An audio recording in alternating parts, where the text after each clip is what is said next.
ഉപതെരഞ്ഞെടുപ്പിൽ വിധിയെഴുതി പാലക്കാട് 70.51 പോളിംഗാണ് രേഖപ്പെടുത്തിയത്. 3 മുന്നണികളും ആത്മവിശ്വാസത്തിലാണ്. വോട്ടെടുപ്പ് തീരും വരെ സ്ഥാനാർത്ഥികൾ ബൂത്തുകളിൽ സജീവമായിരുന്നു. റിപ്പോർട്ടിലേക്ക്.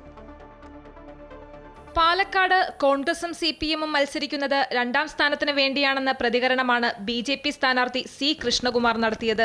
അയ്യപുരം കൽപ്പാത്തി GLP സ്കൂളിലെ 25ാം നമ്പർ ബൂത്തിൽ വോട്ട് രേഖപ്പെടുത്തിയ ശേഷമായിരുന്നു പ്രതികരണം. ഞങ്ങൾ 1ാം സ്ഥാനത്തും 2ാം സ്ഥാനത്തിന് വേണ്ടി UDF-ഉം LDF-ഉം തമ്മിൽ മത്സരിക്കുന്നുണ്ട്. പാലക്കാട് ഉപതെരഞ്ഞെടുപ്പിൽ തനിക്ക് ഉറച്ച വിജയപ്രതീക്ഷയെന്ന് UDF സ്ഥാനാർത്ഥി രാഹുൽ മാങ്കൂട്ടത്തിൽ. പാലക്കാട് മതേതരത്വം കാത്തുപിടിക്കുമെന്നും ജനങ്ങൾ നേരത്തെ തീരുമാനമെടുത്തിട്ടുള്ളതാണെന്നും രാഹുൽ പറഞ്ഞു. വോട്ടെടുപ്പ് തുടങ്ങുന്നതിന് മുൻപ് മണപ്പുള്ളിക്കാവ് ഭഗവതി ക്ഷേത്രത്തിൽ ദർശനം നടത്തിയ ശേഷമായിരുന്നു രാഹുലിന്റെ പ്രതികരണം.